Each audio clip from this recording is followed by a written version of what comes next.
Hey, welcome to AI for Stock. I'm really glad you're here with me today.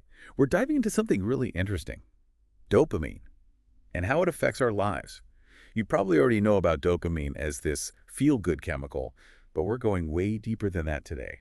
That's right. We're going to look beyond those simple explanations and uncover how dopamine really works in our brains and how it shapes so much of our behavior, from our daily habits to our long-term goals. Okay, let's unpack this. We all know the feeling you're scrolling endlessly through social media, Hmm. binge-watching shows on Netflix, or maybe even hitting refresh on your email every few seconds. It's like our brains are wired to crave those quick hits of excitement. Exactly. And that's dopamine at work. It's the brain's reward system in action. Every time you do something pleasurable, your brain releases a little bit of dopamine, and that reinforces the behavior, making you want to do it again. But the problem is, we live in a world that's overflowing with these easy dopamine triggers, and it can actually throw our reward systems out of whack. So it's like our brains are getting hooked on junk food instead of nourishing meal. That's a great analogy. Think of it this way. Your brain is like a muscle that needs to be trained. If you constantly bombard it with quick dopamine hits from things like social media, sugary snacks, or video games, it's like doing a bunch of short sprints, but never really building any endurance. So we're getting good at those quick bursts of activity. But then we struggle when it comes to things that require sustained effort, like working on a complex project or pursuing long-term goals. Exactly. And that's why those constant quick hits can lead to some pretty negative consequences. You might find it harder to focus, you might procrastinate more, or you might feel stuck in a rut, unable to make progress on the things that really matter to you. This is fascinating. I've definitely noticed those patterns in my own life. So what's the solution? How do we break free from this cycle and get our brains back on track? Well, one increasingly popular approach is something called a dopamine detox. Now, don't let the word detox scare you. It's not about depriving yourself entirely. It's more about consciously choosing activities that provide more sustainable satisfaction, things that nourish your brain, instead of just giving it a quick sugar rush. Okay, I'm intrigued. Give me some examples. Does this mean I have to give up my phone and internet for a week? Not necessarily. It's all about finding a balance that works for you.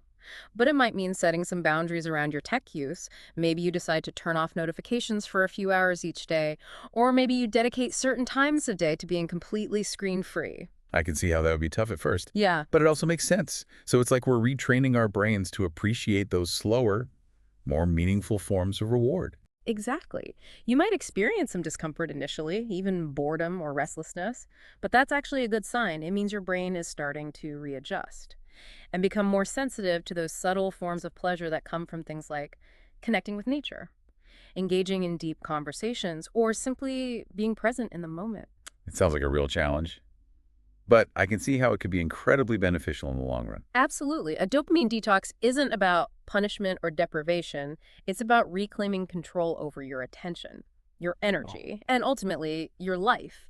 It's about shifting your focus from those fleeting moments of pleasure to those deeper, more lasting satisfaction that comes from living a life that's aligned with your values. I love that idea. But let's be realistic for a moment. Completely eliminating all sources of dopamine is pretty much impossible, right? Mm, We're wired to seek pleasure and reward. It's part of our biology.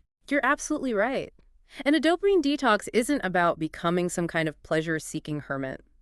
The goal is not to eliminate dopamine entirely, but to become more mindful of the things that trigger those dopamine releases and to develop a healthier, more balanced relationship with them. So it's more about moderation than deprivation. Mhm. Like, I could still enjoy my favorite video game or indulge in a piece of chocolate cake every now and then, but I need to be aware of how those things are affecting my brain and my behavior. Exactly. And it's important to remember that dopamine itself isn't the enemy. It plays a vital role in our motivation, our learning, and our overall well-being. It's just that when it gets hijacked by these quick fix rewards, it can start to work against us. That makes total sense. So instead of trying to eliminate dopamine altogether, we should focus on finding healthier ways to stimulate it, activities that nourish our minds and bodies, rather than just providing a quick hit. Precisely. And that's where those activities we talked about earlier, like meditation, exercise, learning new skills, and engaging in meaningful conversations, come in. All of these things can provide a dopamine boost in a way that's more balanced and sustainable. It's like we're choosing to invest our dopamine in activities that pay off in the long run, rather than spending it all on those instant gratification impulses. That's a great way to put it. And when you start to make those choices consistently, you might be surprised by how much your energy shifts. You might find yourself feeling more focused, more creative, and more motivated to pursue the things that truly matter to you. It's almost like we're rewiring our brains for success and happiness. You could say that.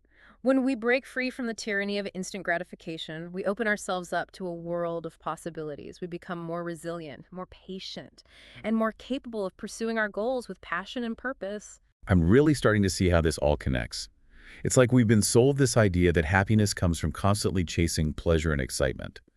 But in reality, true fulfillment comes from cultivating a deeper sense of purpose and meaning in our lives. And that's a journey that takes time and effort, but it's a journey worth taking. This conversation has definitely given me a lot to think about. It's amazing how something as seemingly simple as dopamine can have such a profound impact on our lives. It's a reminder that we have more control over our thoughts, feelings, and behaviors than we often realize.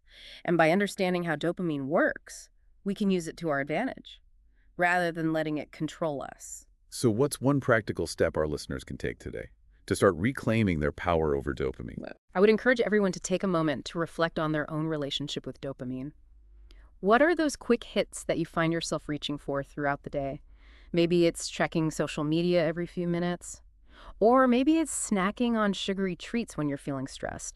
Once you've identified those triggers, start brainstorming some healthier, more fulfilling activities that you could swap in. So instead of scrolling through Instagram when you're feeling bored, maybe you go for a walk in nature, or pick up a book, or call a friend. Exactly. It's about finding those activities that nourish your mind, body, and spirit, and making a conscious effort to incorporate them into your daily routine. That's fantastic advice. It's not about being perfect. It's about making small, sustainable changes that gradually shift your habits and your mindset. Absolutely. And it's about being patient with yourself. It takes time to rewire those neural pathways and create lasting change. But the rewards are well worth the effort. Well said. This has been such an eye-opening conversation. Before we move on to the final part of our deep dive, I want to remind our listeners that dopamine isn't inherently bad. It's a powerful force that can drive us towards amazing things when we understand how to harness it. So as you continue to explore your relationship with dopamine, remember to approach it with curiosity and compassion. Welcome back. We've been talking about dopamine and how it affects our lives. From our daily habits to our long-term goals, we've explored how to become more aware of those quick dopamine hits and how to make choices that nourish our brains instead of just giving them those quick bursts of excitement. But there's one more piece of this puzzle that I think is really important to discuss. You're right. We can't talk about dopamine without talking about the environment we live in and how it can either support or sabotage our efforts to create a healthier relationship with this powerful brain chemical. Okay, I'm all ears. Tell me more about these environmental factors. Well, think about the way technology is designed. So much of it is built around capturing our attention and keeping us engaged for as long as possible. Social media platforms use algorithms that feed us content tailored to trigger dopamine releases, keeping us scrolling, liking, and sharing. It's like they've figured out how to tap into our brain chemistry and use it to their advantage. Exactly. And it's not just social media. Think about the news cycle. Headlines are often crafted to be sensationalized and attention-grabbing, even if the actual news isn't that dramatic. Online retailers use personalized recommendations and limited-time offers to create a sense of urgency and entice us to buy things we might not even need. It feels like we're constantly bombarded with stimuli that are designed to hijack our dopamine systems, making it even harder to resist those quick hits and focus on what truly matters. That's exactly right. And it creates a culture of instant gratification, where patience and delayed rewards become increasingly rare. We're wired for instant feedback, instant results, instant pleasure. And that can make it really challenging to stick with those activities that require sustained effort and focus. Things like learning a new skill, building a business, or nurturing meaningful relationships. So what can we do about it? It feels like we're swimming against the current sometimes. It's definitely not easy, but it's not impossible either. The first step is awareness. By understanding how these systems are designed, we can start to make more conscious choices about how we engage with them. So maybe that means setting some boundaries around our tech use, being more selective about the information we consume, and really questioning those impulses to buy or click or engage with every shiny object that pops up on our screens. Absolutely. It's about reclaiming our power over our attention and our choices. And it's about supporting businesses and organizations that prioritize ethical design and responsible use of technology. I love that idea. We can vote with our wallets and our attention, showing that we value experiences that nourish our minds and souls, rather than just triggering those quick dopamine hits. Exactly. And we can advocate for policies that promote digital well-being and protect us from the manipulative tactics used by some companies. It's a collective effort, for sure. We need to change both our individual habits and the systems that shape our environment. It's about creating a world where dopamine works for us, not against us. Well said. It's about finding that balance between enjoying the incredible benefits technology has to offer, while also being mindful of its potential downsides, and making choices that support our well-being. This has been such a fascinating conversation. It's amazing how something as seemingly simple as dopamine can have such a complex impact on our lives and our world. It really is. And it's a reminder that we have more agency than we often realize.